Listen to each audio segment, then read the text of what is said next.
그들이 너희에게 말하기를 마지막 때에 자기의 경건치 않은 정욕대로 행하며 조롱하는 자들이 있으리라 하였나니 이 사람들은 분열을 일으키는 자며 육에 속한 자며 성령이 없는 자들이라. 성적 지향이라고 하는 말이 들어갔는데 그것 자체만 들으면 무슨 말인지 모르죠. 뭐 그냥 남녀 간의 어떤 성적인 어떤 뭐 차별에 관해서 이야기하는 건데 이렇게 사실 호의적으로도 생각할 수 있는 건데 이것이 바로 오늘날 포괄적인 차별 금지법으로서 우리 신학적으로 이야기한다면 창조 질서를 무너뜨리는 한 사상으로 나타나고 있다는 것입니다. 한마디로 이것을 제3의 인류학적인 혁명이라고 이제 그 바이오하우스는 말하고 있는데 제1의 세계의 혁명이라고 하는 것이 프랑스 혁명, 그렇죠?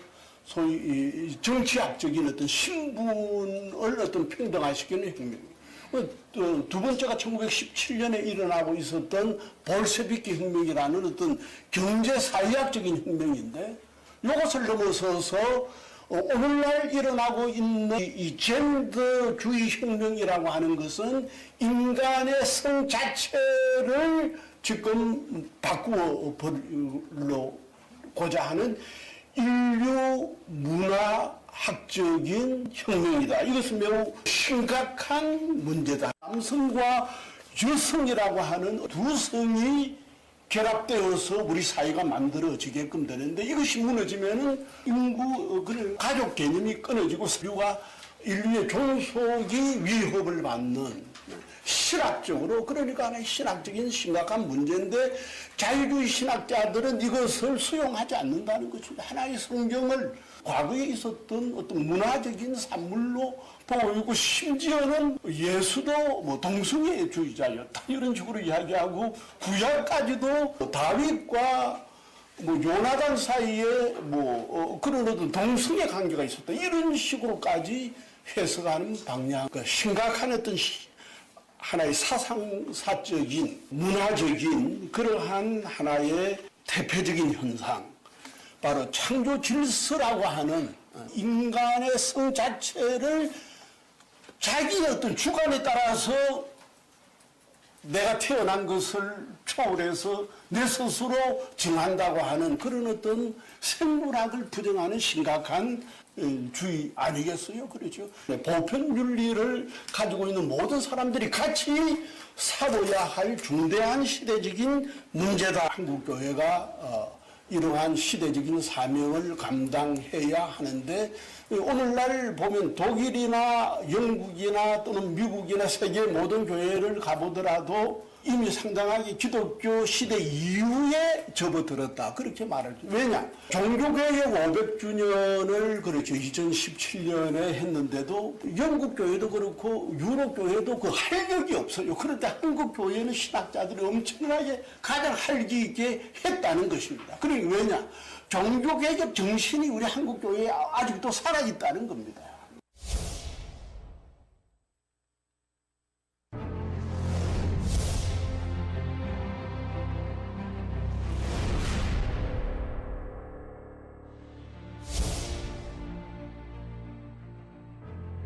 그들이 너희에게 말하기를 마지막 때에 자기의 경건치 않은 정욕대로 행하며 조롱하는 자들이 있으리라 하였나니 이 사람들은 분열을 일으키는 자며 육에 속한 자며 성령이 없는 자들이라.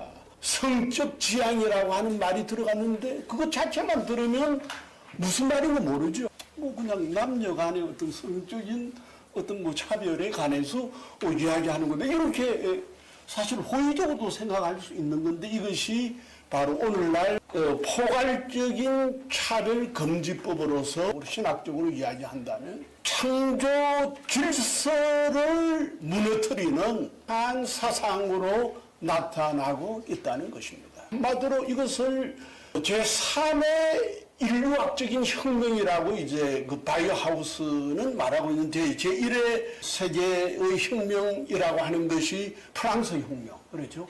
소위 정치학적인 어떤 신분을 어떤 평등화시키는 혁명. 두 번째가 1917년에 일어나고 있었던 볼셰비키 혁명이라는 어떤 경제 사회학적인 혁명인데, 이것을 넘어서서 오늘날 일어나고 있는 이 젠더주의 혁명이라고 하는 것은 인간의 성 자체를 지금 바꾸어 보려고자 하는 인류 문화학적인 혁명이다. 이것은 매우 심각한 문제다. 남성과 여성이라고 하는 두 성이 결합되어서 우리 사회가 만들어지게끔 되는데, 이것이 무너지면은 인구, 가족 개념이 끊어지고 인류의 종속이 위협을 받는 신학적으로, 그러니까 하나의 신학적인 심각한 문제인데, 자유주의 신학자들은 이것을 수용하지 않는다는 것입니다. 하나의 성경을 과거에 있었던 어떤 문화적인 산물로 보이고, 심지어는 예수도 뭐 동성애주의자였다 이런 식으로 이야기하고,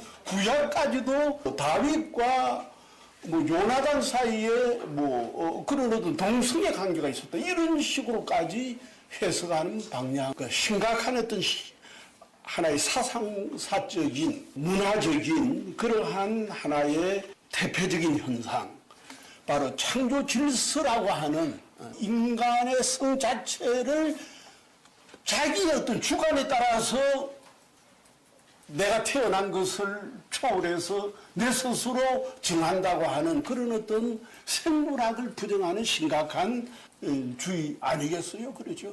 보편 윤리를 가지고 있는 모든 사람들이 같이 살아야 할 중대한 시대적인 문제다. 한국교회가 이러한 시대적인 사명을 감당해야 하는데, 오늘날 보면 독일이나 영국이나 또는 미국이나 세계 모든 교회를 가보더라도 이미 상당하게 기독교 시대 이후에 접어들었다 그렇게 말할 때, 왜냐? 종교개혁 500주년을 그렇죠 2017년에 했는데도 영국 교회도 그렇고 유럽 교회도 그 활력이 없어요. 그런데 한국 교회는 신학자들이 엄청나게 가장 활기 있게 했다는 것입니다. 그러니 왜냐?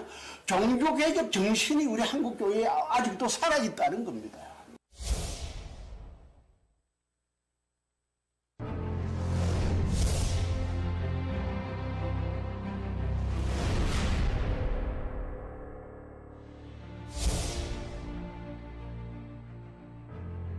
그들이 너희에게 말하기를 마지막 때에 자기의 경건치 않은 정욕대로 행하며 조롱하는 자들이 있으리라 하였나니, 이 사람들은 분열을 일으키는 자며 육에 속한 자며 성령이 없는 자들이라.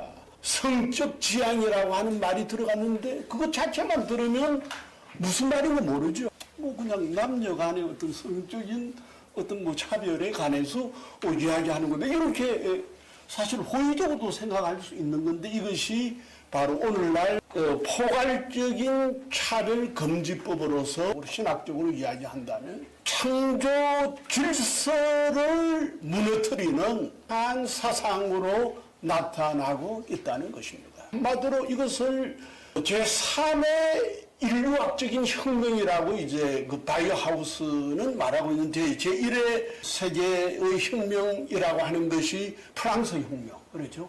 소위 정치학적인 어떤 신분을 어떤 평등화시키는 혁명. 두 번째가 1917년에 일어나고 있었던 볼셰비키 혁명이라는 어떤 경제 사회학적인 혁명인데, 이것을 넘어서서 오늘날 일어나고 있는 이 젠더주의 혁명이라고 하는 것은 인간의 성 자체를 지금 바꾸어 보려고자 하는 인류 문화학적인 혁명이다. 이것은 매우 심각한 문제다. 남성과 여성이라고 하는 두 성이 결합되어서 우리 사회가 만들어지게끔 되는데, 이것이 무너지면은 인구, 가족 개념이 끊어지고 인류의 종속이 위협을 받는 신학적으로, 그러니까 하나의 신학적인 심각한 문제인데, 자유주의 신학자들은 이것을 수용하지 않는다는 것입니다. 하나의 성경을 과거에 있었던 어떤 문화적인 산물로 보이고, 심지어는 예수도 뭐 동성애주의자였다 이런 식으로 이야기하고, 구약까지도 다윗과 뭐 요나단 사이에 뭐 그런 어떤 동성애 관계가 있었다 이런 식으로까지 해석하는 방향, 그러니까 심각한 어떤 하나의 사상사적인 문화적인 그러한 하나의 대표적인 현상, 바로 창조 질서라고 하는 인간의 성 자체를 자기의 어떤 주관에 따라서 내가 태어난 것을 초월해서 내 스스로 정한다고 하는 그런 어떤 생물학을 부정하는 심각한 주의 아니겠어요? 그렇죠? 보편 윤리를 가지고 있는 모든 사람들이 같이 살아야 할 중대한 시대적인 문제다. 한국교회가 이러한 시대적인 사명을 감당해야 하는데, 오늘날 보면 독일이나 영국이나 또는 미국이나 세계 모든 교회를 가보더라도 이미 상당하게 기독교 시대 이후에 접어들었다, 그렇게 말할 수. 왜냐? 종교개혁 500주년을 그렇죠 2017년에 했는데도 영국 교회도 그렇고 유럽 교회도 그 활력이 없어요. 그런데 한국 교회는 신학자들이 엄청나게 가장 활기 있게 했다는 것입니다. 그러니까 왜냐? 종교개혁 정신이 우리 한국 교회에 아직도 살아있다는 겁니다.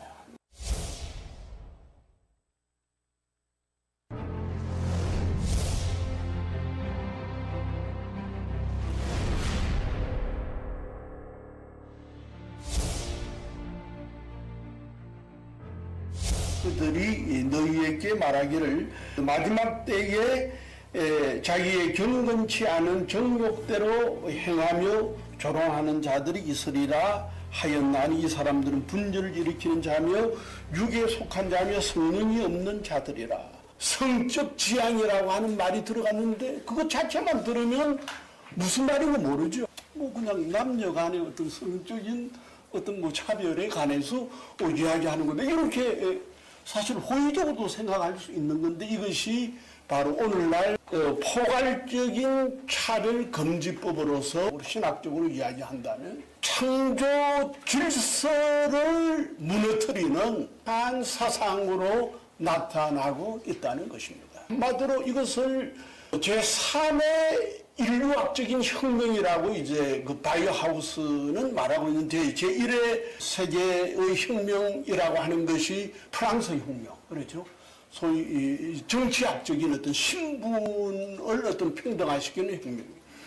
두 번째가 1917년에 일어나고 있었던 볼셰비키 혁명이라는 어떤 경제사회학적인 혁명인데, 이것을 넘어서서 오늘날 일어나고 있는 이 젠더주의 혁명이라고 하는 것은 인간의 성 자체를 지금 바꾸어 보려고자 하는 인류 문화학적인 혁명이다. 이것은 매우 심각한 문제다. 남성과 여성이라고 하는 두 성이 결합되어서 우리 사회가 만들어지게끔 되는데, 이것이 무너지면은 인구, 가족 개념이 끊어지고 인류의 종속이 위협을 받는 신학적으로, 그러니까 하나의 신학적인 심각한 문제인데, 자유주의 신학자들은 이것을 수용하지 않는다는 것입니다. 하나의 성경을 과거에 있었던 어떤 문화적인 산물로 보이고, 심지어는 예수도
네, 전국에 이 차별금지법 바로 알기 아카데미를 실시간으로 시청해 주시는 성도 여러분, 국민 여러분, 또 바쁜 금요일 오후에도 이렇게 우리 아카데미를 실시간으로 시청해 주셔서 감사합니다.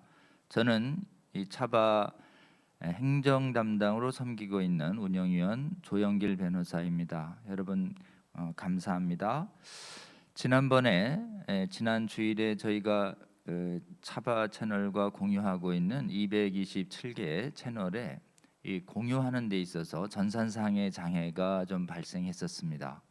그래서 지난 주에는 윤학열 감독님의 강의가 저희 차바 채널하고 몇몇 채널에서만 실시간으로 방영되고 다른 채널들에는 사실은 그동안 약속했던 것처럼 실시간으로 송출되지 못하는 좀 장애가 있었습니다. 다시 한번 이 장애에 대해서 좀 심심한 또 사과의 말씀을 드리고요. 저희가 원인을 규명해서 오늘은 다시 전국의 220여 개 채널에 실시간으로 송출이 되고 있습니다. 저희가 그 촬영된 업로드된 영상을 그 실시간으로 송출되지 못한 채널에게도 계속 연락을 드려서 녹화 영상을 업로드해 달라고 이렇게 부탁드렸고 대부분의 채널들에는 업로드가 된 것 같습니다. 여러분 지난번 강의 윤학열 감독님의 강의 계속 시청해 주시고 또 이 문화사역위에서 동참해 주시고 또 문화사역에 종사할 젊은이들이 많이 일어날 수 있도록 기도해 주시면 좋겠습니다.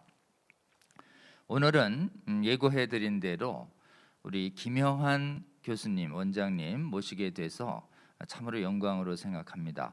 우리 김영환 교수님 잠깐 소개해 드릴 텐데요. 우리 소개하면 아까 한번 좀 띄워주시면 좋을 것 같은데요. 우리 여러 번 설명드린 대로 우리 차별금지법을 막아서는 운동과 그리고 이 배후에 있는 동성애 정당화 사상과의 싸움은 사실은 미디어에서 대중성의 확산이 결정되지만 기본적인 승부는 진리와 거짓의 전쟁이기 때문에 누가 더 명확한 논거와 근거를 가진 주장을 펴고 있는가에 대한 사실은 지성적 싸움 그리고 학문적 또는 학술적 영역에서 거의 승부가 가려집니다. 그래서 이 전쟁은 사실은 아카데미의 전쟁이 굉장히 중요합니다. 그래서 우리 김영환 교수님 지금 모시게 됐는데요. 우리 김영환 교수님은 이 차별금지법을 막아서고 젠더 이데올로기를 막아서고 퀴어 신학을 막아서는 데 있어서 아카데미적인 접근이 필요하다는 것을 일찍 인식하시고 대한민국 안에서 이 차별금지법에 관한 아카데미적 활동을 가장 처음으로 사실은 개척해 오시고 또 무엇보다도 오랫동안 전문성을 가지고 헌신해 주신 분이십니다. 서울대학교 철학과와 대학원의 철학을 전공하시다가 철학의 본고장이자 세계적으로 가장 유력한 철학자들 칸트, 헤겔이 활동했던 하이델베르그 대학에서 철학과를 계속 연구하셔서 철학의 박사를 취득하시고 이어서 신학도 공부하셔서 종교개혁의 국가인 독일에서 신학을까지도 전문성을 취득하신 뒤에 귀국하셔서 기독교 건학기념에서 세워진 숭실대학에서 30여 년간 봉직하시면서 철학이나 신학 측면에서 우리 한국 교회가 올바른 이런 학문적 토대, 개혁주의적 신앙의 토대에 올려줄 수 있도록 많은 학술 활동을 이렇게 기여해 주셨습니다. 특별히 전 세계 교회를 위협하는 동성애 정당화 학문과 또 젠더 이데올로기, 퀴어 신학에 대응해서 일찍이 그 부분을 한국 교회와 국민들을 깨워내기 위해서 귀한 저서도 저술해 주셨습니다. 21세기 문화 충돌 동성애라고 하는 그런 귀한 저석도 2016년에 일찍이 발간해 주셔서 문화적 측면에서의 각성을 촉구해 주셨고 젠더 이데올로기에 대한 이런 책도 저술해 주셔서 두란노 서원에서 한국의 교회가 젠더 이데올로기에 대한 경각심을 갖도록 촉구를 또 해주셨습니다. 특별히 퀴어 신학과 복음적 신학의 대응이다라고 하는 이런 그 정통 개혁 신학이라고 하는 책도 저술해 주셔서 신학적 측면에서도 귀한 저술을 좀 해주셨습니다. 여러분 숭실대학에서 봉직하시면서 기독교 대학원을 세우시고 또 수차례 대학원 원장도 역임하셨고 또 그쪽에서 은퇴하신 뒤에 기독교 학술원에서도 계속 원장님으로 역임하시면서 개혁주의, 정통 복음주의적인 신학이 한국교회에 자리 잡도록 학술적 활동을 계속 전개해 주고 계신 귀하신 분입니다. 우리 차바에서 우리 이렇게 존경하는 김영환 교수님 강사로 모시게 된 것을 굉장히 영광으로 생각합니다. 차별금지법에 관해서 문화적 또는 철학적 그리고 이념적 그리고 신학적 아주 종합적인 측면에서 차별금지법의 문제점을 여러분에게 잘 설명해 주실 것으로 기대합니다. 여러분 귀한 강의 끝까지 집중해서 꼭 들어주시기를 부탁드립니다. 우리 김영환 교수님 모시도록 하겠습니다.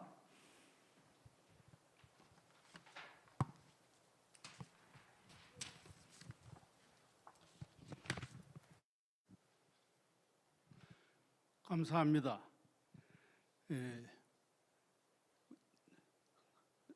차바아 그 차별금지법 바로 알기 아카데미 오늘 이렇게 처음 와서 보니까 조영길 변호사님 또 교회에서는 장로님으로도 봉직하시고 수고하시는데 보니까 아주 시설이 너무 잘 되어 있습니다.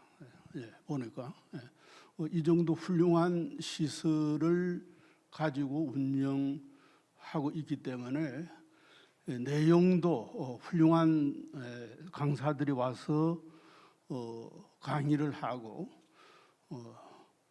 그래서 참으로 매우 우리 한국 교회를 위해서 참으로 귀한 일을 앞으로 결실을 가지고 하게 될 것을 제가 오늘 여기 와서 보면서 확신하게 됩니다.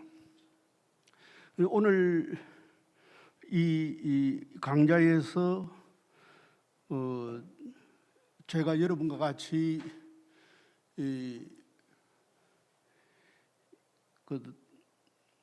농구하고자 하는 내용은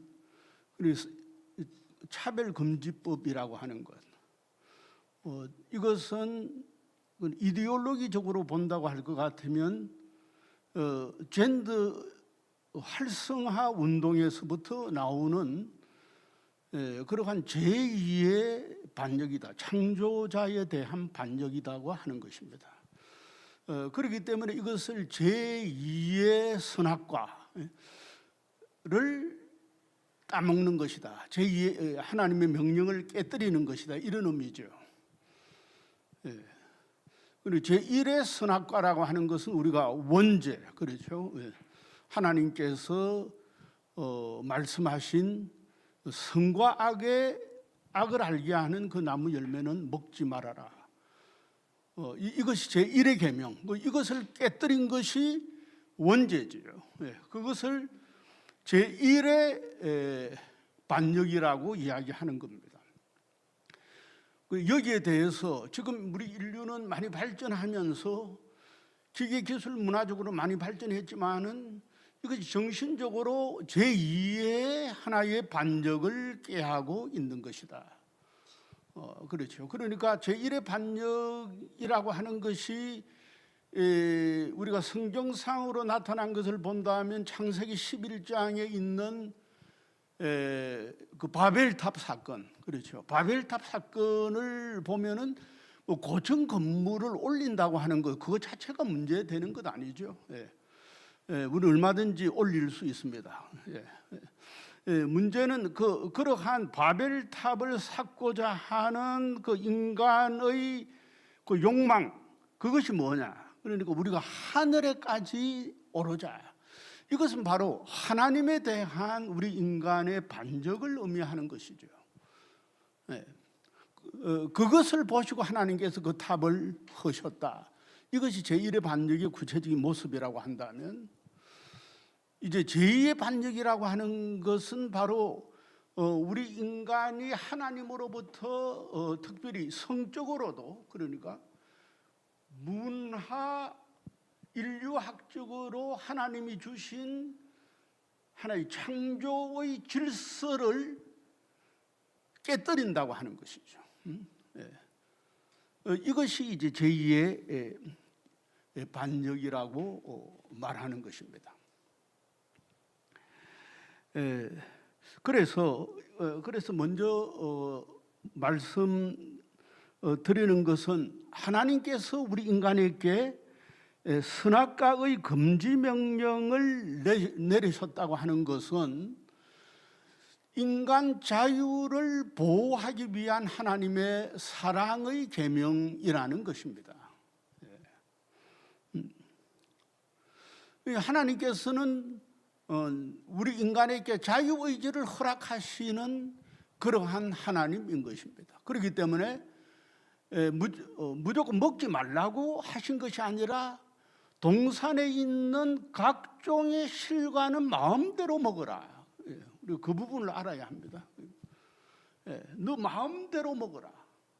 그런 하나의 질서가 있다는 것이 뭐냐? 선악을 알게 하는 나무의 열매는 먹지 말아라.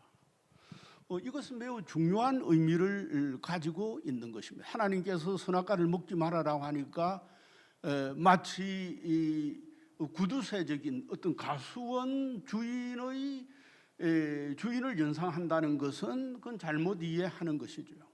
왜냐? 각종 나무의 생명나무 실과는 너가 마음대로 따먹어라. 그렇죠? 이렇게 말씀하신 겁니다.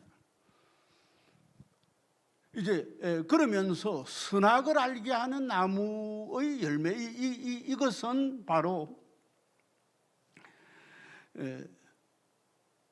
우리 윤리에 대하여서 선과 악을 아는 그러한 가치에 있어서는 바로 인간이 주인이 아니라 하나님이 주인이라는 것이죠. 네. 이런 의미에 있어서 창세기는 인간의 본성과 숙명에 대하여서 매우 근원적인 이야기를 해주고 있는 것입니다. 바로 이 창세기의 내용이라고 하는 것은, 또는 선악과의 금지 명령이라고 하는 것은 인간의 자유를 보호하기 위한 하나님의 울타리다, 이것이죠. 그러니까 어디까지 우리 사회가 제대로 되기 위해서는 그렇지 않아요?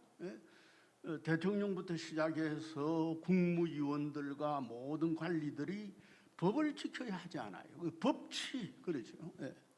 그렇게 해야만 이 사회가 정의롭게 운영되는 것처럼 마찬가지로 바로 하나님께서도 우리의 자유가 바르게 실행되기 위해서 하나님께서 울타리를 만들어 주셨다. 우리의 자유를 보호하기 위한 울타리가 뭐냐? 그것이 바로 선악과의 계명이라고 하는 것입니다. 이것은 매우 중요한 의미를 가지고 있는 것입니다. 그러니까 선악과는 먹지 말아라고 하는 이것은 우리 인간 윤리의 궁극적인 기준이라고 하는 것은 우리 인간에게 있는 것이 아니라 하나님 자신에게 있다는 것이죠. 이 부분은 매우 중요한 부분이죠. 그러니까 우리 인간의 오늘날 특별히 우리 인간이 고도의 과학 문명을 발전시키고, 그렇죠, 제4차 산업혁명을 발전시키고 있는 그러한 어떤 기술혁명의 시대에 있어서도 우리 인간이 지금, 그렇죠, 인공지능을 발전시키고 로봇을 발전시키면서 고도의 어떤 첨단 기술 사회를 이룩하고 있는 것입니다. 그럼에도 불구하고 어디까지나 그것이 우리 인간의 운명을 결정하는 것은 아니다. 왜냐? 그렇죠. 우리 인간이 그것의 노예가 될 수 있는 것이기 때문에. 그렇기 때문에 여기서 오늘날 지금 세계 지구촌에서 벌어지고 있는 이 코로나 바이러스에 의한 이 팬데믹 현상, 이거 자체를 우리가 신학적으로 또는 신앙적으로 생각해 본다고 할 것 같으면, 이러한 기술 문명을 이룩한 이 시대에 어떻게 중세의 어떤 그런 패스트와 같은 이러한 거, 그렇죠? 이러한 과거에 있었던 그러한 그 집단 전염병이 우리 인간을 초토화할 수 있느냐, 이러한 질문에 대하여서 바로 우리 인간의 그러한 첨단 문명을 발전시키고자 하는 우리 인간에 대한 하나님의 경고로, 그러죠. 하나님의 경고로 우리가 받아들일 수 있다는 것입니다. 그렇기 때문에, 그러니까 첫 번째에 있어서 그 제1계명을 그 사단이 유혹하기를 너 눈이 밝으면 하나님처럼 될 것이다고 이야기했던 것이죠. 이제 그러니까 제2계명에 있어서도, 그러니까 그 성 자체를 우리 인간 스스로 만드는 것이 우리 인간이 스스로 만들어낸다는 것이죠. 그러니까 우리가 성에 있어서 본다면 생물학적 성, 생물학적 성이라고 하는 것은 태어날 때 부모로부터 받는 성, 이것이 생물학적 성이죠. 그런데 이것 자체를 거부하면서 사회적인 성을 주장하는 것이 오늘날 그 젠더주의입니다. 그러니까 우리 인간 스스로가 자기의 성을 만들어낸다는 것이죠. 그렇기 때문에 제가 제2의 리볼트, 제2의 반역이라고 하는 말을 쓰고 있는 것입니다. 그러니까 제2의 선악과 계명을 깨뜨린다고 하는 것은 인간에게 주어져 있는 생물학적인 그러한 태어날 때부터 주어진 성질서를 인간 스스로 바꾸어 낸다는 것이죠. 그러니까 전통적인 남녀의 양성 질서라고 하는 것을 무너뜨리게 되면서 남성과 여성 또는 남성과 여성이라고 하는 그런 어떤 양성 관계를 부정하고 여기서 남성과 남성, 여성과 여성 사이에 그러한 성적 관계와 결혼을 이루고자 하는 이것이 바로 제2의 반역이라고 우리가 성경적으로 말할 수 있는 것입니다. 이것은 매우 심각한 것이고 이것을 일반적으로 문화 인류학적인 혁명이라고 이야기하는 것입니다. 단순한 한 개인에게 있는 것이 아니라 이것이 지금 오늘날 하나의 그 지구촌의 어떤 보편적인 어떤 지구촌의 세속 문화로서 이것이 시행된다고 하는 것은 심각한, 그러니까 개인과, 그렇죠, 결혼 가정 사회를 해체시키는 그러한 심각한 사회적인 문제를 초래하게 된다는 것입니다. 그래서 지난 2월 지난 6월이죠. 지난해 6월 29일 날 장해 정의당에 있는 장혜영 의원이 이 포괄적 차별 금지법을 발의를 하고 그 이후에 지금 12월 10일에 다시 더불어민주당에 있는 이상민 의원이 평등법이라고 하는 이름으로 지금 공동 발의자를 찾고 있는 이러한 형편인 것입니다. 이것이 지금 단순하게 어떤 퀴어 축제와 같이 하는 이벤트로 끝나는 것이 아니라 이것이 바로 국회에서 입법화되고 제도화된다고 하게 될 때 이것은 매우 심각한 사회적인 문제를 낳게 되는 것입니다. 그러니까 우리 한국 교회 그렇게 될 때는 우리 한국 교회 선교와 복음화 그리고 목회 활동 그리고 사회생활에 우리 신자들의 사회생활에 지대한 제한을 초래하게 된다는 것입니다. 그러니까 여기서 특별히 특별히 여기서 여러 금기 조항이 있지만은 여기 가장 문제가 성적 지향이라고 하는 것과 그다음에 성적 정체성이라고 하는 독소 조항이 여기에 들어가 있다는 것입니다. 그렇죠. 이제 이렇게 되게 될 때 이러한 이것이 제정이 된다고 할 것 같으면 동성애에 대한 그러한 모든 어떤 반대 설교라든가 강연이라든가 개인적인 어떤 양심적인 비판조차도 처벌의 대상이 되기 때문에 이것은 매우 심각한 문제를 초래한다는 것입니다.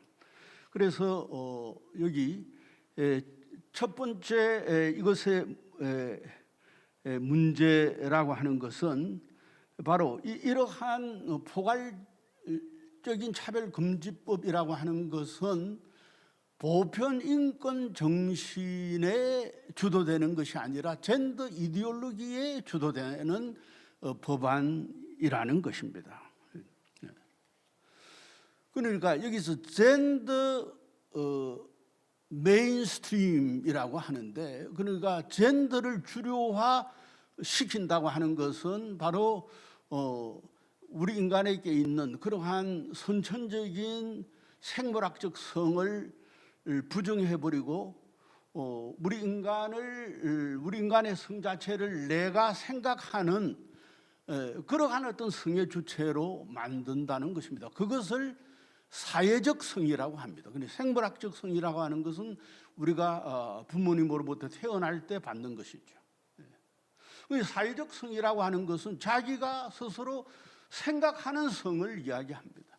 그런데 의학자들에게도 물어보면 어디까지나 우리는 태어날 때부터 생물학적 성을 가지고 있는 것이지 자기가 여자라고 생각한다 해서 여자가 되는 것이 아니죠. 이미 우리는 여자라고 생각하기 이전에 여자고 남자라고 생각하기 이전에 이미 남자로 우리는 살고 있는 것 아니겠습니까? 그것이 바로 생물학적 성인 것입니다. 그렇기 때문에 성전환 수술을 한다 하더라도 의학자들의 그 말을 들어보면은 그렇죠. 호르몬 조정에 의하여서 잠깐 그렇게 되지만 결과적으로는 되돌아간다. 그러니까 성이라고 하는 것은 창조주가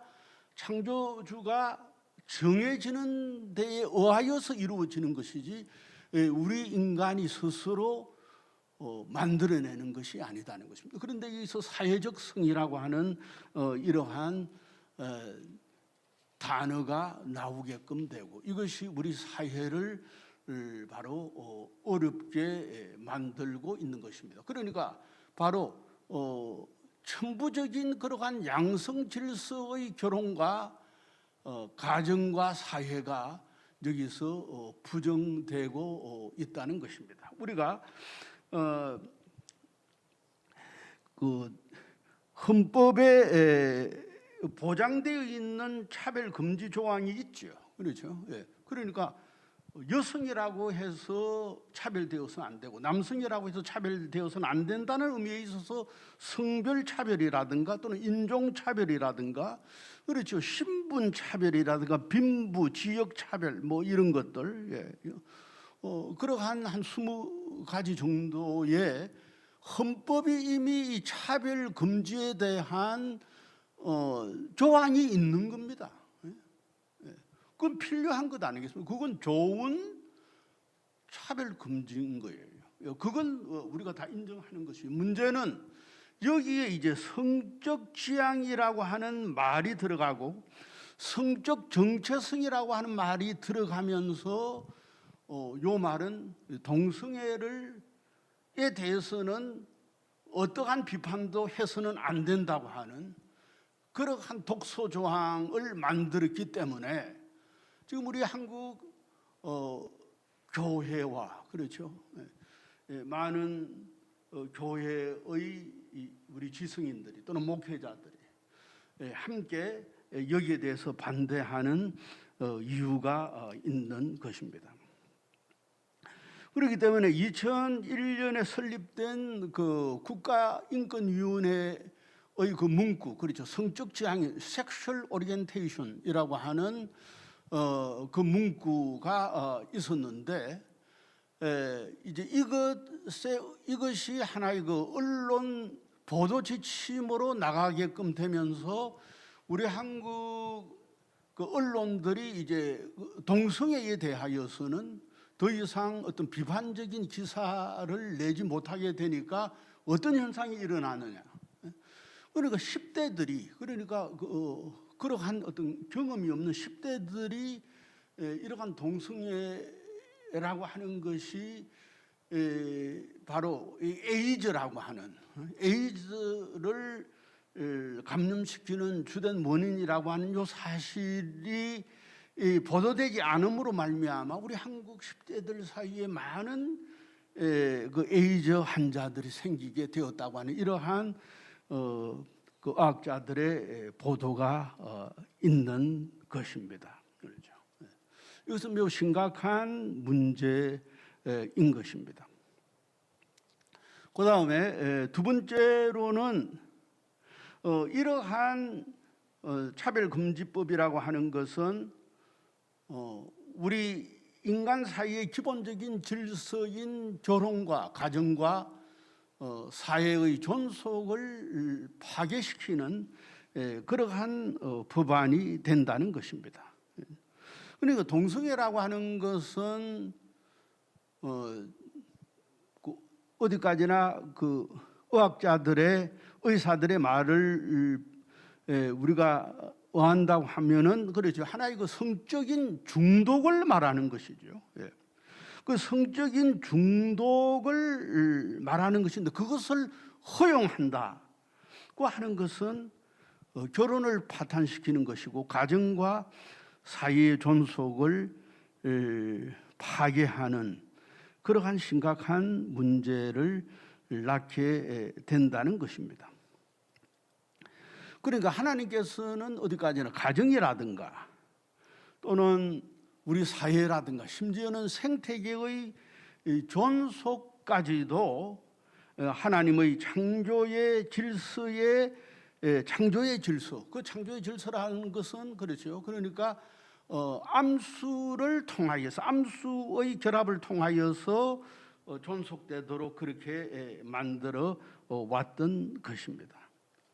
그런데 동성애가 어떤 제도적으로 허용되게끔 될 때에 그렇죠. 그러니까 우리 인류가 문화적으로 존속해 왔던 결혼과 가정 문화의 결정적인 하나의 단절을 초래하게 되는 것이고, 그래서 동성끼리 결혼하면 거기서 자녀들이 생산될 수 없는 것 아니겠습니까? 그렇죠. 자녀의 출산이 원천적으로 봉쇄되는 것이다. 이렇게 될 때는 뭡니까? 그렇죠. 우리 지금 미래 세대가 끊어진다고 하는 심각한 문제를 낳고 있는 것입니다. 이제 그렇기 때문에 조금 전에 제가 말씀드린 바와 같이 이러한 인류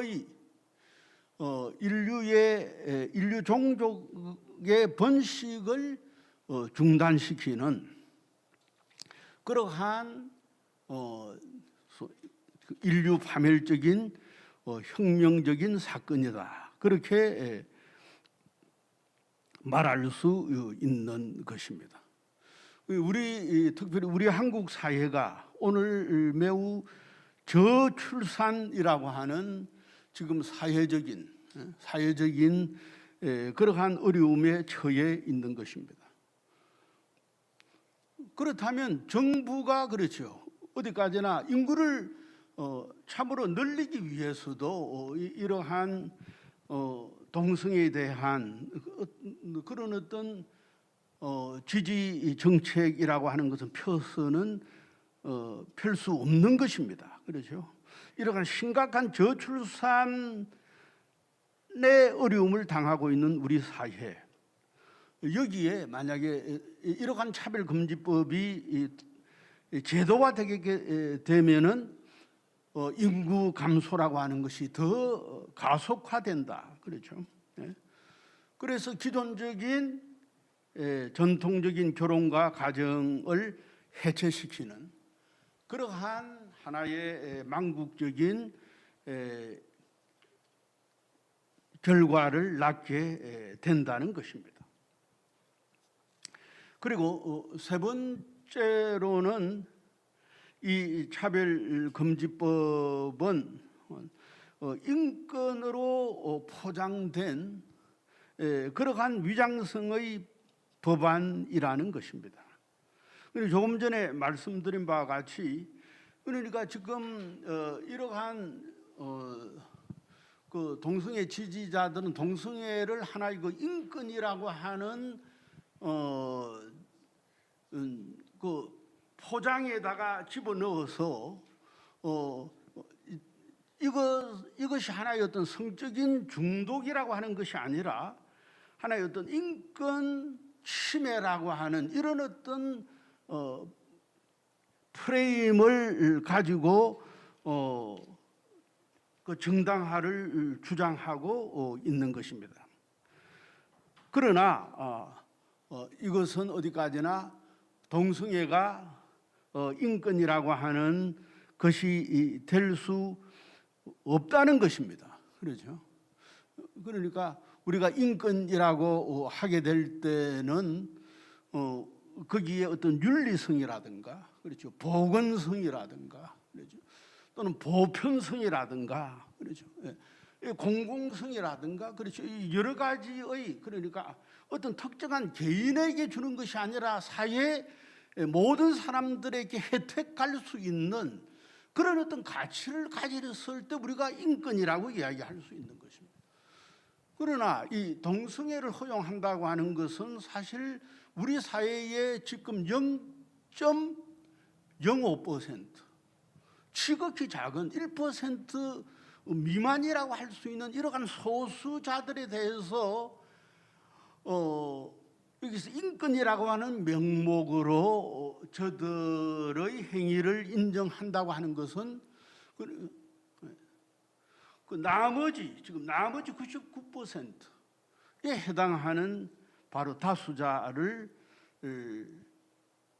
불리하게 또는 매우 다수자들의 그러한 생활과 권리를 침해하는 그러한 심각한 문제를 낳게 되는 것입니다. 그렇기 때문에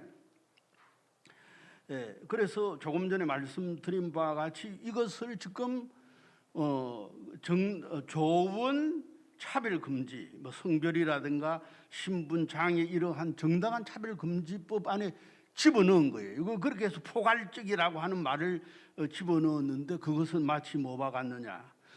그러니까 비빔밥이라고 하는 거, 비빔밥 안에 여러 가지 넣을 수 있죠. 그러나 마치 독약을 집어넣는 것과 같다, 마약을 집어넣는 것 같다. 그래서 법률가들이 그렇죠. 우리 조영길 변호사님이라든가 많은 법률가들이 이것은 과잉기법이다. 그렇죠. 이미 잘 되어 있는데 왜 또 이러한 법을 새롭게 만드느냐. 이러한 정당한 비판을 하고 있는 것입니다. 그리고 이러한 네 번째 이 차별금지법은 반평등성의 법안인 것입니다. 그러니까 동성애자들을 특권시한다는 것이죠. 그리고 정상인을 역차별하는 것입니다.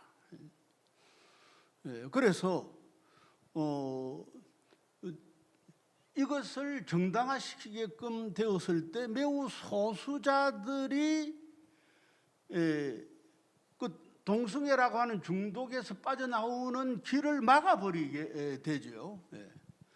그렇게 되고 바로 바른 어떤 성적인 관습 속에서 살고 있는 사람들로 하여금 전혀 어떤 양심적인 어떤 비판도 할 수 없는, 또는 목회자들이나 또는 교수들이나 변호사들이나 사회의 그러한 인사들이 민주사회에 있어서 하나의 그 양심적인 어떤 비판의 목소리를 낼 수 없다고 하는 이것은 매우 심각한 기본권의 훼손이라고 말할 수 있는 것입니다. 그러니까 이러한 차별금지법 허용이라고 하는 것은 매우 심각한 그러한 사회 구조적인 문제를 제기하고 있다는 것입니다. 그렇죠? 그렇기 때문에 소수자의 권리를 배려하는 것은 필요하지만, 그러나 그것에 의하여서 다수자의 권리가 침해되어서는 안 되지 않아요.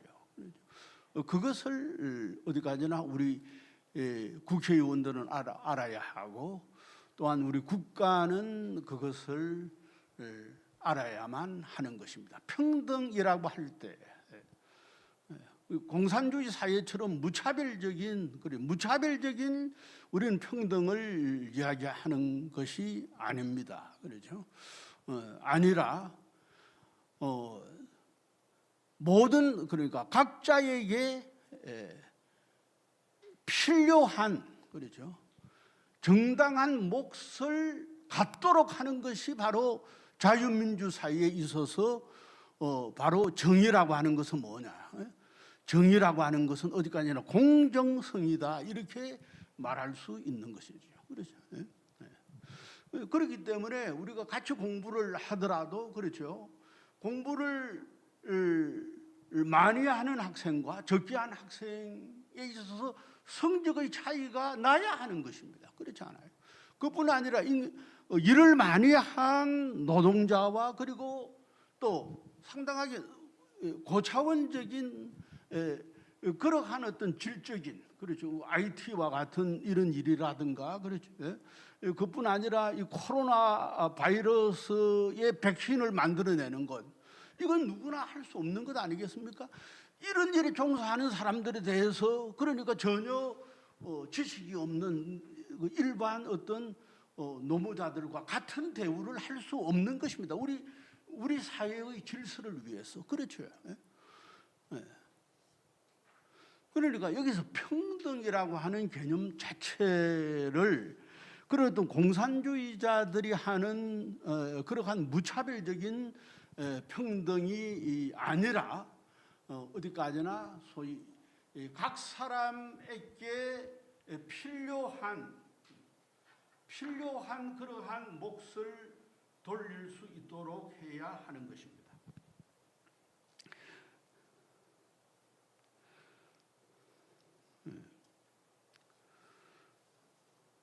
그리고 이러한 차별금지법은 그래서 반평등성의 법안이다, 이렇게 말할 수 있는 것입니다. 그러니까 이 동성애 자체가 쾌락 탐닉적이고, 그리고 비도덕적입니다. 가정을 해체시키고 결혼을 해체하는 것 아니겠습니까? 그리고 에이즈 질병을 옮기게 되기 때문에 비보건적입니다. 그렇죠? 그렇기 때문에 이것 자체를 우리가 하나 윤리성을 지니고 있다고 우리가 말할 수 없는 것입니다. 그렇죠?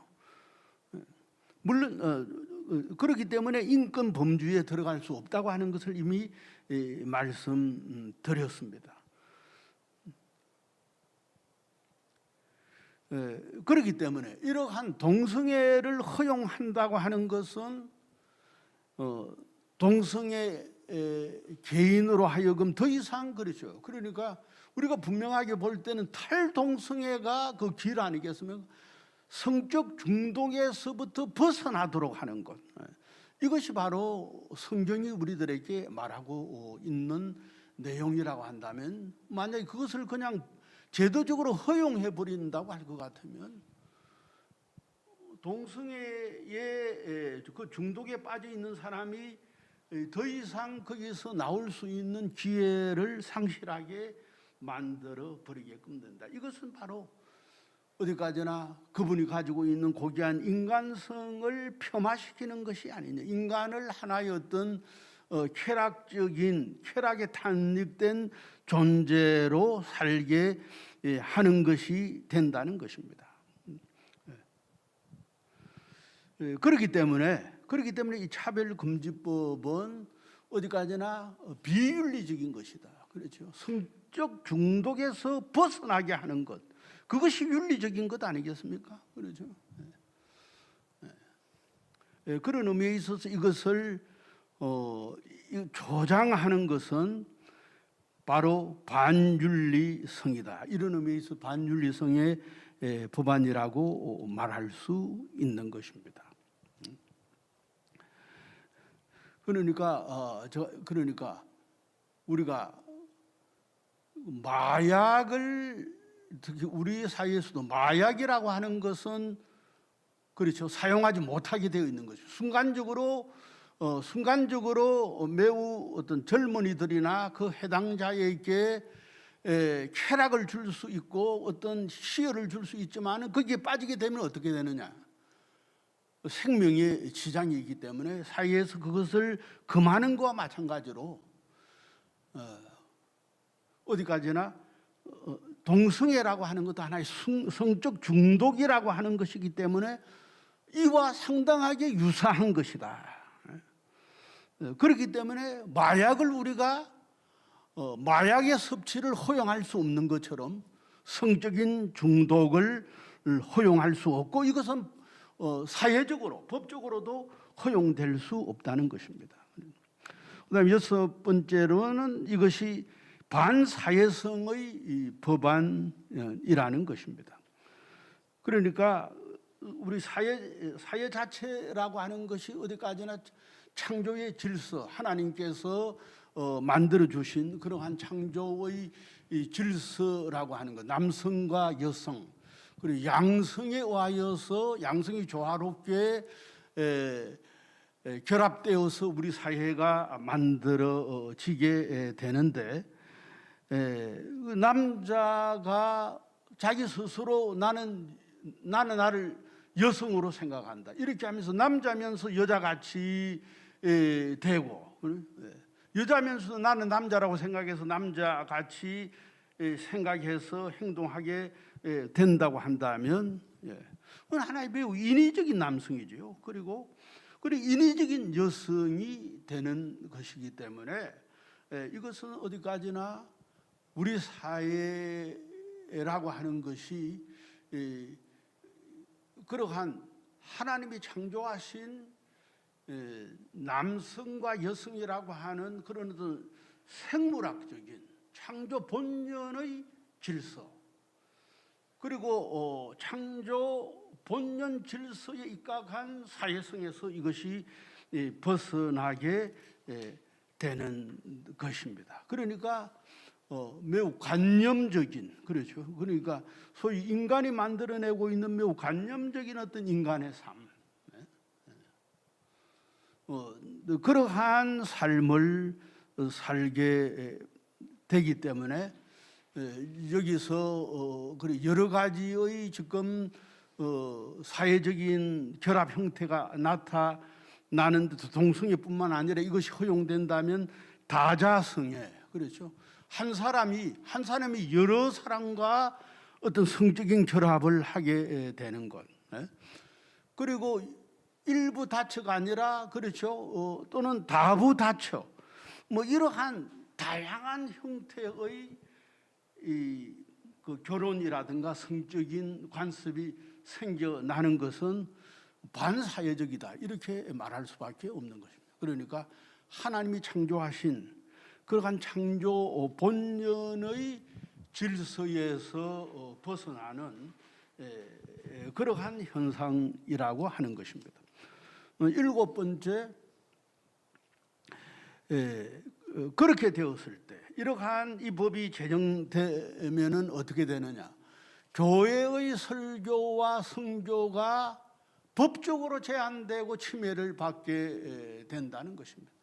목사님의 강단 설교라고 하는 것이 현저하게 제한을 당하게 되는 것입니다. 그렇죠. 그러니까 목회자들께서 주일날 설교할 때도 그렇죠. 정말 영혼을 다해서 해야 하는데 이것이 어떤 법적인 어떤 하나의 제한이 들어온다고 했을 때 상당한 어려움이 있는 겁니다. 그렇죠. 그뿐 아니라 설교 끝나고 난 후에 또 경찰서에서 이런 설교 했느냐, 그 이유가 뭐냐, 이런 식으로 이렇게 조사를 받게 되면은 그것 준비하느라고 신방하지 못하고 성경 제대로 연구하지 못하고 기도하지 못하고 엄청난 이것이 작은 것이 아니라 엄청난 문제를 낳게 되는 것입니다. 그러니까 여기 이제 3조에 보면은 그러한 동성애의 재성을 지적하는 설교 자체가 그러한 차별 행위에 해당하는 것으로 보는 것입니다. 그렇죠. 그렇기 때문에 여기서 일반 언론이라든가 기독교 방송, 신문, 소셜 미디어 이런 데서도 전혀 동성애에 대해서 비판할 수 없게끔 되고, 비판하게 될 때는 이것이 하나의 법적인 문제를 제기하도록 만드는 것이기 때문에 그렇죠. 그러니까 기독교 대학도 마찬가지죠. 그러니까 미션 학교에서 성경에 대한 강의를 하게 될 때에 전혀 이러한 데 대하여서 어떤 성적으로 바로 살아야 한다고 하는 그런 어떤 비판적인 설교를 할 수 없게끔 이렇게 된다는 것입니다.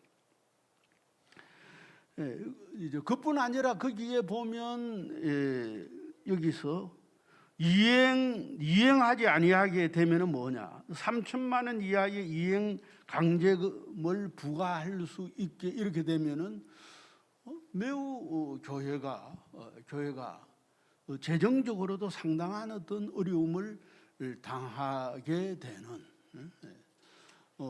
이러한 지금 결과를 초래한다는 것입니다. 그래서 그 국민 그 여론을 우리가 볼 것 같으면 77%가 차별금지법이 불필요하다고 조사되었다는 것입니다. 이것은 최근에 국가인권위원회에서 보면 국민 88.1%가 찬성한다고 했는데 그건 사실 매우 여론을 호도하는 것이죠. 그러니까 그러니까 좋은 차별 금지 조항하고 같이 넣어서 조사를 하니까 이제 이런 내용이 나왔는데 여기 우리 이제 한국기독교총연합회 한교총이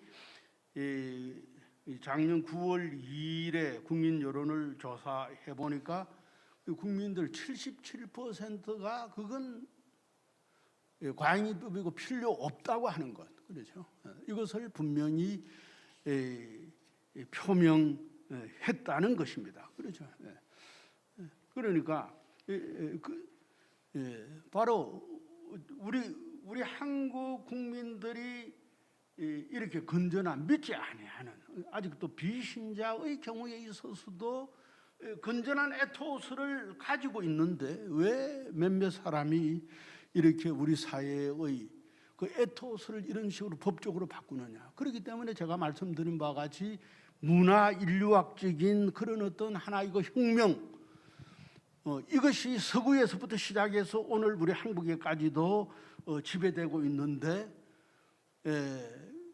바로 여기에 대해서 우리 한국 교회가 분명한 반대 의사를 표명하고 이겨내어야 한다는 것입니다. 그래서 우리 한국 교회는 범교단적으로 연합해서 이 차별금지법 제정을 막아내어야 하는 것입니다.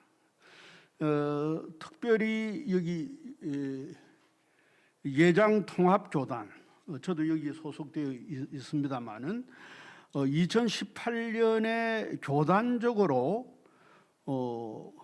동성애 그리고 퀴어 신학이라고 하는 것이 이단임을 선언했습니다. 그렇죠?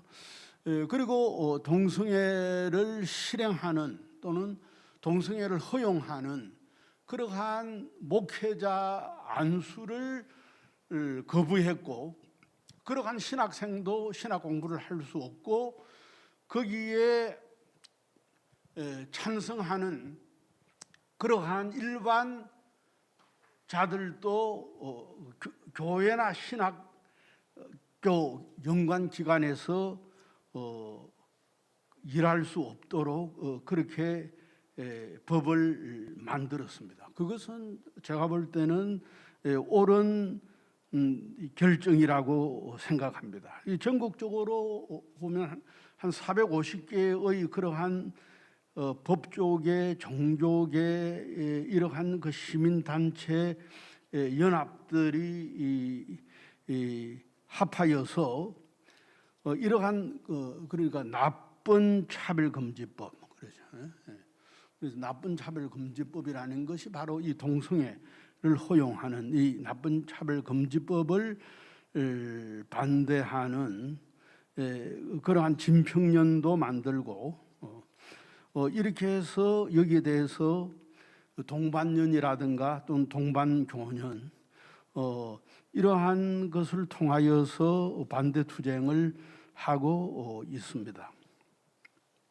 우리 한국 기독교에서는 제가 알 때는 그 95%의 우리 한국 교회와 그리고 신자들이 여기에 대해서 분명한 반대 입장을 표명하고 있는 것은 매우 긍정적입니다.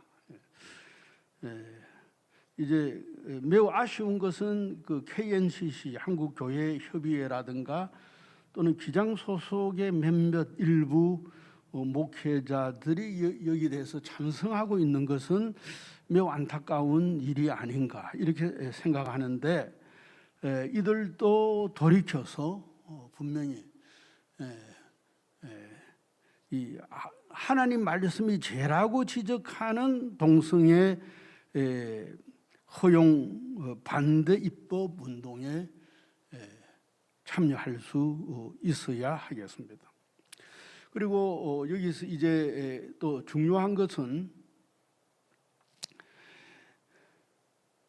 우리 한국 교회와 그리스도인의 동성애 비판의 태도인데, 그렇죠. 동성애자들의 성중독에 대하여서는 우리가 분명히 지적해야 합니다. 동성애는 하나님께서 가정이 여기는 것이다, 그렇게 말씀하고 있죠. 이제 그럼에도 불구하고 이들의 인격에 대하여서는 우리가 존중하고 치유를 도와주어야 한다. 그것은 우리가 반동성애 운동을 하면서 매우 우리 한국 교회가 가져야 할 또 중요한 태도라고 생각하는 것입니다. 그러니까 죄는 미워하되 그 인격은 사랑해라. 그러니까 예수님께서 가늠하다 현장에서 잡힌 그 여인을 바리새인들이 끌고 와서 어떻게 해야 할까 예수님께서 물었을 때 그러죠. 너희들 가운데 죄 없는 자가 먼저 쳐라, 이렇게 하면서 다 돌아갔을 때 예수님께서는 그러죠. 나도 너를 정죄하지 않으라. 다시는 범죄하지 마라. 예수님께서는 그러니까 그러한 그 여인의 성적 이탈을 인정한 것이 아니죠. 그 잘못했지만은 그러나 기회를 준 것 아닙니까? 다시는 죄를 범치 말아라. 바로 동성애자들이 우리 교회에 왔을 때 또는 우리 주위에 왔을 때 우리가 인간적으로 인격적으로 저들을 혐오하거나 또는 멸시해서는 안 된다는 것이죠. 이 부분은 매우 중요한 것입니다. 우리 한국교회가 한편으로는 동성애가 가정한 행위인 것을 알려야 하는 것입니다. 그러나 우리의 그 지적이라고 하는 것이 바로 동성애자의 인격을 혐오하는 것이 아니다. 이것을 분명히 또한 알려주어야 한다는 것입니다. 그런데 이제 지금 우리가 현재 상황을 보면 한국 교회는 어디까지나 하나의 그 동성애자들의 어떤 인격까지도 그러니까 혐오하는 호모포비아다고 하는 이런 어떤 프레임 안에 집어넣는데 그것은 아니죠. 우리는 어디까지 사람을 즐겁게 하는 것이 아니라 하나님을 기쁘게 해야 하는 것이고 하나님이 잘못되었다고 하는 것에 대하여서 가정하다고 하는 그 결정에 대하여서 우리는 그냥 받아들이고 수용할 수밖에 없는 것입니다. 그렇죠? 그러나 여기서 중요한 것은 그 선한 사마리아인의 기본적인 태도. 그러니까 그 선한 사마리아인 그렇죠. 그러니까 제사장도 지나가고 강도 만난 자에 대해서 레인도 지나가고 그렇게 했지만은 그 시대에 전혀 관계없는 그 사마리아 여인이 그 강도 만난 자에게 기름을 부어주고 주막에 데려가서 살려준 것은 무엇을 의미하느냐? 그것이 너희의 이웃이다. 그렇죠. 오늘날 우리 동성애 문제와 관련해서 우리들이 만나는 바로 동성애자. 이것이 바로 강도 만난 우리의 이웃이다. 우리는 이러한 태도를 가져야 하겠죠. 이제 그렇기 때문에 우리는 지금 우리가 반대하는 것은 동성애자를 미워하기 위해서 또는 정죄하기 위해서 우리가 이런 아카데미를 하는 것이 아니라 이것이 잘못되었다는 것, 법의 제도가 잘못되었다고 하는 것을 알리기 위해서 이 아카데미가 있는 것입니다. 그렇죠? 그렇기 때문에 이러한 차별금지법 반대운동이라고 하는 것은 동성애자를 혐오한다거나 동성애자들의 인권을 침해하기 위해서 있는 것이 아닌 것입니다. 바로 문제는 뭐냐? 그것이 그러한 동성애자들의 그러한 잘못된 상황을 허용하려고 하는 잘못된 그러한 조치를 반대하는 것이죠. 이것이 매우 필요한 것입니다. 동성애를 허용하고 가인 보호하는 그러한 역차별적인 요소가 이 법 제정에 있기 때문에 반대하는 것입니다. 그래서 우리 한국 교회의 반동성애 운동은 이러한 선한 사마리아인의 마음을 가지고 동성애라고 하는 불안당을 만나 고통당하고 있는 그러한 우리 동성애자들을 어디까지나 하나의 이웃 결례로서 긍휼히 여기고 저들을 그 죄에서 돌이키게 하고 저들로 하여금 인간다운 삶과 인권을 회복할 수 있도록 하는데 그 목적이 있는 것입니다. 그러면 이제 다시 한번 제가 정리를 하도록 하겠습니다. 포괄적인 차별 금지법이라고 하는 것은 동성애를 조장하고 소수 동성애자들의 특권을 주고 선량한 성다수자의 역차별을 주는 악법이라는 것입니다. 그래서 포괄적인 차별금지법은 성다수자 국민이 동성애에 대한 양심적인 비판을 표명하지 못하게 억압하는 동성애 독재법이다. 조영길 변호사님께서 독창적으로 쓰시는 말인데 동의합니다. 그렇죠. 하나의 동성애 독재법인 것입니다. 우리 한국교회는 오늘날 지구촌 시대에 유럽과 그리고 북미가 기독교 이후 시대를 맞이하여서 기독교 중심의 축이 유럽과 북미라고 하는 북반구에서 아시아와 그리고 아프리카, 남미라고 하는 이 남미 쪽으로 옮겨지고 있다는 사실을 알아야 하는 것입니다. 이것은 매우 중요한 것입니다. 제가 2014년에 그 인도네시아에 있는 아시아 복음주의 연맹회의에 참가했는데 거기서 아시아 복음주의 자들의 선언이 나왔는데 더 이상 이제 유럽은 기독교의 시대가 아니다, 지나갔다.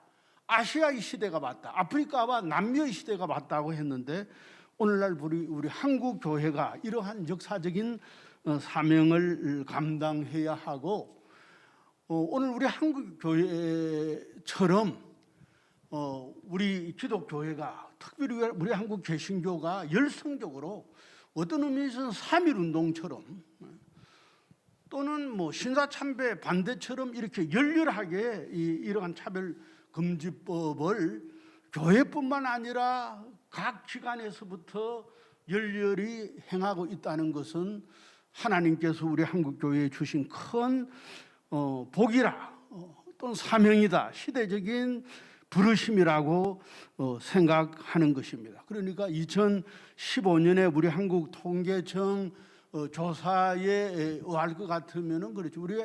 그러니까 우리 한국에 더 이상 불교가 제1 종교가 아니라 그렇죠. 불교가 761만 명 정도고 우리 개신교가 967만 명. 그리고 캐톨릭이 389만 명 이리고 합하면은 약 한 1,300만이 됩니다. 인구로는 27.6%이기 때문에 이거 작은 숫자가 아닙니다. 물론 한국 교회가 커졌기 때문에 사회적으로 또 많은 어떤 실망도 안긴 것은 사실이지만 그럼에도 불구하고 그러죠. 우리 한국 교회는 복음주의 교회가 살아 있고 오늘 이처럼 이러한 차별금지법 때문에 이처럼 차바 아카데미처럼 이렇게 열렬하게 기독교 정신을 가지고 우리 사회의 건전한 윤리성 에토스를 변호하고자 하는 이러한 기관들이 있기 때문에 이러한 운동들이 있기 때문에 우리 한국 사회와 우리 한국 교회는 희망이 있다고 생각하는 것입니다. 바로 오늘 우리 한국 교회는 제가 여기 처음 거기에 이제 이사야 6장 13절에 보면은 밤나무와 상수리나무가 배임을 당하여도 그 거루터기는 남아 있는 것 같이 거룩한 씨가 이 땅에 거루터기니라. 이사야 6장 13절에 있는 말씀입니다. 바로 이것은 오늘날 물론 그 당시 이사야 선지자를 통하여서 바로 바벨론에 끌려가는 이스라엘 백성들에 대해서 하나님의 심판을 말하면서도 바로 이 땅에 거루터기가 있다, 거룩한 씨가 있다. 그게 뭐냐? 하나님께서 그러한 그 바벨론의 그 우상에 빠지지 아니한 그러한 택한 자를 남겨 놓았다고 하는 것과 같은 것입니다. 그게 뭐냐? 오늘날 우리 한국 교회의 이 태도가 되어야 하지 않느냐 이렇게 생각합니다. 제가 독일에서 공부했습니다만 그러니까 독일이 낳은 하나의 세계적인 신학자 가운데 한 분이 그 독일 뮌헨 대학에 있는 보편사 신학자 판넨베르그 한 6년 전에 자꾸 했습니다만은 이분이 이 문제에 대해서 어떻게 이야기했느냐? 동성애를 허용하는 교회는 보편적인 거룩한 사도적 교회가 아니다. 그 세계적인 그러한 신학자가 매우 이성적인 신학자가 동성애에 대해서는 분명하게 기독교인이면 캐톨릭이나 개신교나 그 떠나서 교파를 떠나서 동성애를 인정한다면 어떻게 그분을 거룩한 예수 그리스도 교회의 일원이라고 할 수 있겠느냐 이렇게 이야기했다는 거예요. 여기에 대해서 전 동의하는 것입니다. 바로 이러한 오늘날 우리 시대에 있어서 그러한 이 거룩한 그렇죠. 거루터기의 사명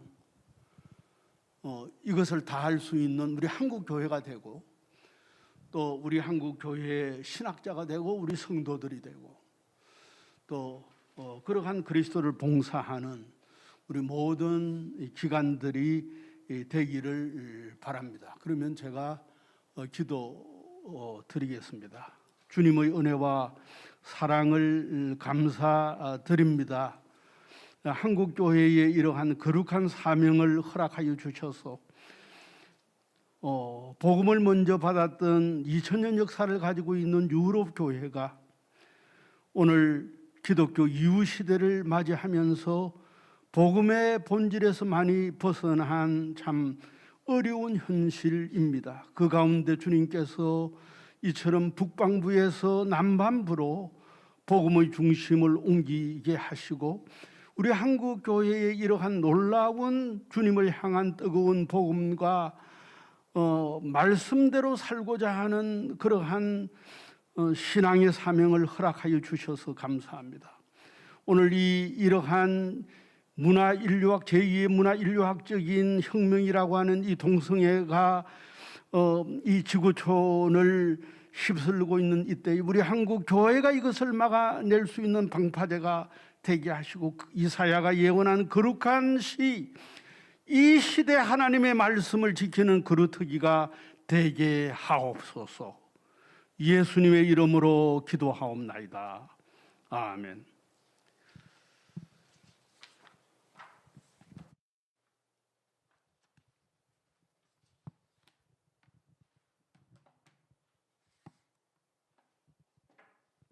네, 여러분 우리 김영환 교수님의 정말 훌륭한 강의 잘 들어주셔서 감사합니다.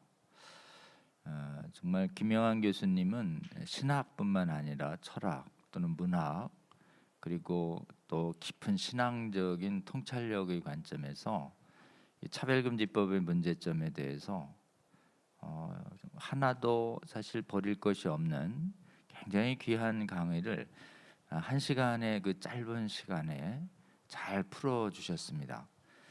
여러분 우리 김영환 교수님이 그 관점 제일 첫 번째 그 성경적 신학적 관점에서 시작해서 젠더 이데올로기라고 하는 이념적인 부분 또 문화와 인권 또 평등에 관한 핵심 개념이 성경적 공정성에서 얼마나 어긋나 있는가 그리고 윤리적인 관점과 그리고 사회의 건전한 이 발전과 존속이라는 관점 그리고 또 교회의 신앙, 설교 그리고 국민 여론 또 한국 교회의 연합 그리고 동성애자들에 대해서 어떻게 우리가 성경적으로 접근해서 인격을 존중하면서 동성애라는 잘못된 행동을 반대할 것인가에 대해서 크게 아주 10가지의 항목에서 아주 전문적으로 잘 말씀해 주셨습니다. 여러분 우리 김혜환 교수님의 강의와 강의안을 잘 활용해 주셔서 여러분이 있는 그곳에서 이 차별금지법과 차별금지 각종 그 문화들과 규범들과 대항해서 싸울 때 김혜환 교수님의 그 표현, 단어, 관점, 통찰력 이것을 활용해서 제가 보기에는 성도들을 깨워내고 국민들을 깨워내는데 귀하게 활용해 주시면 정말 유익하겠다 이런 생각을 저는 강의를 들으면서 했습니다. 여러분이 우리 김혜환 교수님의 강의안을 다운로드 받을 수 있도록 우리 차바 인터넷 인강 사이트에 김혜환 교수님의 그 PPT 버전이나 또는 지금 스크립트 버전을 좀 올려놓도록 이렇게 할 테니 많이 활용해 주시기를 부탁드립니다. 그리고 마지막으로 우리 한국교회에 주시는 세계교회 사회 운동사에서의 시대적인 사명에 대해서도 말씀해 주셨습니다. 전 세계의 교회의 거룩함을 지키는 그루터기의 사명이 우리 한국교회에 있다는 말씀을 주셨습니다. 숫자로는 적다 하더라도 제가 보기에는 그 남은 자들을 통해서 주님께서는 하나님의 나라를 지키시고 확장해 나간다라고 하는 이 성경적 진리를 이사야서 말씀 통해서 주셨는데 저는 이 차바 방송을 계속 시청해 주시고 또 여러 교회에 권면해 주시는 한국교회 성도님들이 바로 그러한 부름받은 이 시대의 거룩한 그루터기라고 생각이 되었고 또 그 귀한 사명을 저희에게 주셔서 여러분과 함께 동역하게 된 것이 너무 영광스럽다 이런 생각을 했습니다. 여러분 우리 귀한 강의 정말 50여 분의 짧은 시간 동안 한국 교회에 이렇게 전달해 주신 우리 김혜환 교수님 위해서 계속 기도해 주시고 여러분 또 지금 이 장소에는 사실 촬영 인력 몇 명만 되지 않지만 전국에서 차바와 채널을 시청해 주시는 성도 여러분 큰 박수로 감사의 표시를 해주시기를 부탁드립니다. 고맙습니다. 광고 말씀 몇 가지 전달해 드리겠습니다. 우리 계속해서 지금 당면 과제로 한국의 차별금지법에서 가장 시급한 과제는 여당의 중진 의원 이상민 의원이 지금 발의를 준비 중이라고 하는 포괄적 차별금지법 이름은 평등법입니다만은 정의당안과 동일한 이 차별금지법의 발의를 막는 것입니다. 이 부분에 관해서 지난 주에 모 언론에서 이상민 의원과 직접 전화 통화를 한 기자가 언론에 진척 상황에 대한 정보를 공개했습니다. 직접 통화한 그 기자는 이렇게 이상민 의원이 전했다고 전해왔습니다. 현재 이미 법안을 발의할 수 있는 10명은 확보했다. 그리고 20여 명이 지금 동참했다. 이렇게 얘기하고 최대한 많은 의원들이 동의를 얻은 상태에서 발의를 할 준비를 하고 있다. 이렇게 했죠. 지금 저희들이 제보받은 30여 명이 확보되고 50여 명의 목표를 향해 가고 있다라고 하는 것이 지금 언론을 통해서 좀 확인되고 있습니다. 여러분 지금 이상민 의원은 아주 목표가 분명합니다. 최대한 민주당의 의원들을 많이 모아서 민주당의 소수 논란이 아니라 집권당의 다수 의원들의 지지를 받는 법안처럼 보이게 하겠다는 것입니다. 그런데 한 가지 이 단서에 지도부하고 의논해서 하느냐에 대해서 분명히 얘기했습니다. 지도부하고 의논 안 한다. 그래서 지금 사실은 여당 지도부에선 저희들이 거듭 확인하는 것으로는 당론으로 이 논란이 많은 차별금지법을 제정 의도가 없다는 것이 확인됨에도 불구하고 이상민 의원은 그것을 알면서도 집권당에 무시할 수 없는 큰 의견이다라는 걸 보이려고 당론처럼 보이게 하는 의도를 지금 하고 있다라고 하는 것이죠. 저희가 여기서 위기감을 갖고 있는 것입니다. 그렇기 때문에 사실은 지금 당장 필요한 것은 전국의 교회에서 깨어나서 지역에 있는 민주당 의원들을 찾아가서 이 이상민 의원 안에 발의하지 말 것, 동참하지 말 것과 혹시 동참했다면 처리할 것과 그다음에 만약 발의가 강행된다면 저희 진평년과 한국교회가 전개할 이상민 의원 차별금지법 반대를 위한 국회청원이라는 제도가 있습니다. 그 국회청원 운동에 동참해 줄 것을 향후에 부탁하는 것입니다. 그를 위해서 우리 길 교수님께서 진평련의 집행위원장 길원평 교수님께서 전국교회 지도자분들에게 부탁하시는 메시지가 지금 갔습니다.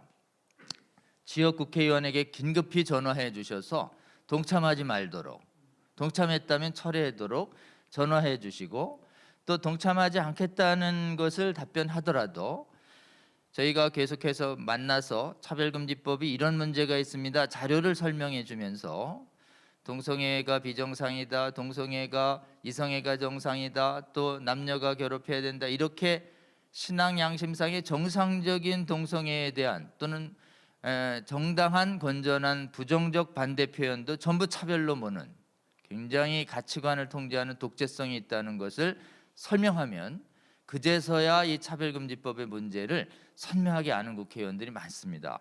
그래서 국회의원들을 좀 깨워주십시오. 그리고 국회의원들을 깨워주실 때 오늘 우리 김용환 교수님께서 여러분께 전해주신 그 내용들 중에 성경적인 내용들 빼더라도 국회의원들을 설득할 많은 풍성한 자료가 있습니다. 활용해 주시고, 무엇보다도 성경대로 가르치고 성경대로 살아갈 때 차별금지법 위반이라고 해서 교회의 지도자들과 성도들을 범법자로 만들겠다는 이 법, 교회와 교회의 지도자들은 끝까지 막을 것이다, 신앙의 수호 차원에서 결코 수용하지 않을 것이다라고 하는 우리의 의지를 단호하게 전달해 주는 것이 핵심이다라고 할 수 있습니다. 그래서 사실은 지역구 목사님들이 지금 코로나 때문에 4명까지의 회합이 허용되죠. 그러니까 대개는 3분 정도 모아서 국회의원 만나면 4명 정도 되죠. 그래서 4명 정도에 만나가지고 실제로는 이렇게 동참하지 말도록 협조를 구하시고, 또 필요하면 복음법률가이나 진평련에 연락 주시면 관계 전문가가 동석해서 대화를 돕도록 이렇게 하겠습니다. 여러분, 지금 전국에서 민주당 의원들 만나서 이상민 의원 발의하지 말아달라는 면담 운동이 활발히 일어나고 있습니다. 지난 주만에도 여러 명의 여당 의원들을 만났고, 목사님들 중심이 돼서 만나면 거의 100%의 국회의원들은 목사님들을 경청하고 무리한 법을 깨닫게 되고 사실은 신중한 자세로 돌아서게 됩니다. 근데 유감스럽게도 전국에 240여 개 지역구 중에 빠짐없이 면담이 이루어진 상태는 아닙니다. 아직도 여전히 많은 지역구의 국회의원들에 대한 목회자들의 면담은 이루어지지 않았습니다. 여러분, 이 강의를 듣고 깨어나서 지금 하실 일은 아주 간단합니다. 지역구에 있는 국회의원들은 우리가 지킨다, 이런 생각으로 국회의원이 있는 지역구에서 목사님들 3분, 4분만 모이시면, 만나자고 하면 담임 목사님들이 만나자고 할 때, 유권자들에게 영향을 미치는 목사님들이 만나자고 할 때 대부분의 국회의원들은 거절할 수가 없습니다. 여러분, 이걸 믿으세요. 그래서 단 한 번도 아직 국회의원 만나는 게 좀 해본 적이 없으신 목사님들도 차별금지법의 위협으로부터 교회를 지키기 위한 이 거룩한 운동에 정말 동참해 주시기를 바라고, 한번 여러분 생각을 해보십시오. 전국에 있는 지역구에서, 특히 민주당 있는 지역구에서 빠짐없이 교회의 모든 지도자들이 가서 차별금지법을 결연히 반대할 것이다라는 의사를 전하면 그것이 당 지도부에게 전달돼서 이상민 의원의 발의를 막는데 아주 유용하게 활용되지 않겠습니까? 여러분, 목사님들이 가지고 있는, 주님의 몸된 교회가 가지고 있는 잠재력을 믿으시고 주님과 함께 기도한 다음에 담대히 국회의원들을 찾아가서 면담이 활발하게 일어나면 대한민국은 반드시 막아낼 수 있을 것이다, 이렇게 생각합니다. 그 다음에요, 이런 사실은 국회의원 면담 활동을 보시고 하와이에 지난번에 차바 강사로 활약하셨던 강의를 전해주셨던 하와이 광야교회 한명덕 목사님 전화 주셔서 지역 목사님들이 지역에 있는 국회의원을 찾아가는 이 운동이 아주 유용하겠다, 우리도 그것이 전 세계적으로 확산되면 좋겠다라는 격려의 말씀을 주셨습니다. 여러분 동서의 반대는 선언만 해놓고 실질적인 활동으로 나아가지 않았기 때문에 사실은 실질적 저지가 실패한 국가들이 많습니다. 주님의 몸된 교회를 신뢰하시고 몸된 교회가 한 목소리가 돼서 이 차별금지법의 종교 침해성과 양심신앙 학문 언론의 자유 침해성을 가서 강하게 호소하면 대부분의 국회의원들을 깨어내서 막는 데 도움을 얻을 수 있습니다. 대한민국이 먼저 모범적으로 이것을 정말 어떻게 막았는가? 주님의 몸된 교회가 깨어내서 지역에 있는 통치자들 국회의원들을 다 나아가서 깨웠다라고 하는 이 모델이 한국에서 성공적으로 이루어진 다음에 전 세계에도 확산돼서 예방하는 데 좋은 운동으로의 사례로 활용됐으면 좋겠고, 이미 제정된 데도 철회시킬 때 이런 방식으로 철회될 수 있도록 여러분 도와주시고 기도해 주시면 좋겠습니다. 특별히 저희가 여러분께서 모아주신 후원금 하와이 광야교회에 송금해 드렸는데 그 열악한 과정에 이 동성애에 반대한다고 이 교단으로부터 예배당 뺏기고 지금 광야로 내쫓긴 하와이 광야교회 성도님들께서 크리스마스에 모은 모든 헌금을 우리 차바 사역에 사용해 달라고 또 보내오셨습니다. 무려 300여만 원의 후원금을 보내주셨습니다. 여러분 정말 감동적이지 않을 수 없습니다. 우리 여러분 기회 있을 때마다 정말 차별금지법이 제정된 또는 동성애 옹호 정책으로 인해서 핍박받는 전 세계의 주님의 몸된 교회들을 위해서 꼭 기도해 주시고, 특별히 하와이와 영국 또 여러분이 알게 되는 전 세계의 교회들을 위해서 기도해 주시고 또 주님이 주시는 감동대로 동역해 주시기를 호소드립니다. 그 다음 좀 드리겠습니다.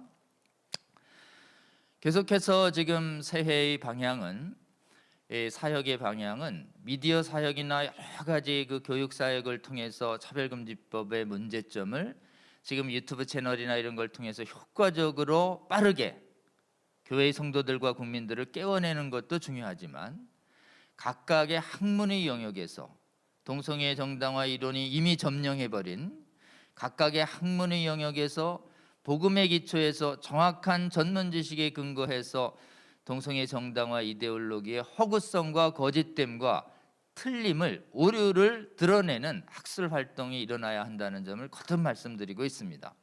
이 전쟁은 아카데믹한 전쟁에서 승부가 납니다. 그래서 이 방송을 보고 계시는 이 주님의 몸된 교회에 섬기시는 각 분야의 성도님들은 특히 목회자님들뿐만 아니라 이 차별금지법 바로알기 아카데미의 강의 자료집들 먼저 학습해 주시고, 여러분이 부름받아서 활동하시는 각 영역에서 동성애 정당화 이론과 학문들과 문화들과 맞서 싸우시고, 그리고 그 잘못됨을 드러내는 연구 학술 강연 활동을 활발하게 전개해 주시기를 부탁을 드립니다. 특별히 동반연에서는 이 교수연합법 쪽에서 이 연구 활동을 전력하려고 하는데 여러분 연구 역량을 갖고 계시는 주위분들 많이 권면해 주시고 또 동참해 주셔서 지성적인 측면에서 아직 차별금지법이 제정되지 않은 대한민국에서 동성애 정당화 이데올로기를 성경적 진리와 정확한 진리를 근거로 아주 샅샅이 깨뜨리는 유용한 학술 활동이 활발하게 일어나서 이 차바 채널이나 여러 가지 미디어를 통해서 전 세계의 다른 나라의 지금 차별금지법을 막고 회복을 도와주는 활동까지 할 수 있도록 여러분 이 지성적 활동 위해서 기도해 주시고 이 강의 자료집 많이 구입해서 구독을 권면해 주시면 좋겠습니다. 이것도 차바 인강 사이트에 올려져 있습니다. 다음 강의 강사님 소개해 올리겠습니다. 말씀드린 대로 다음 주에는 대전의 새로남 교회의 담임 목사님이신 오정호 목사님께를 저희 차바 강사님으로 모셨습니다. 지금 대전 지역의 가장 큰 규모의 교회를 또 개척해서 섬기시고 계실 뿐만 아니라 또 미래목회 포럼이라고 하는 아주 복음주의적이고 개혁주의적인 그런 한국교회 큰 섬김단체의 대표로도 이번에 또 취임하셔서 과거에도 하셨는데 이번에도 섬겨주고 계시고 무엇보다도 동성애 반대를 위한 사역에 그 바쁜 목회 와중에서도 시간을 내고 인력을 내고 재정을 내서 크게 도와주고 계신 분이십니다. 복음한국의 또 상임 대표님이시기도 하고 특별히 우리 차바를 운영하고 있는 진평년의 2대 상임 대표 3분 중에 한 분으로 이번에 또 섬겨주시기로 하셨습니다. 지지난주에 진평년의 새로운 상임 대표로 되셨는데 사실은 이 강사 일정은 그로부터 몇 달 전에 결정됐습니다. 여러분 정말 한국교회 안에서 정말 특별하신 주님의 그 감동과 마음 주셔서 섬겨주고 계시는 아주 앞장서주고 계시는 우리 존경하는 우리 담임 목사님 또 새로남교회 담임 목사님 오재훈 목사님을 다음 주에 강사로 모시게 돼서 굉장히 감사드리고 또 하나님께 영광을 올려드립니다. 여러분 다음 주 강의도 꼭 놓치지 말고 꼭 시청해 주시기를 주님의 이름으로 권면드립니다. 기도하고 오늘 차바 일정을 마치도록 하겠습니다. 하나님 감사합니다.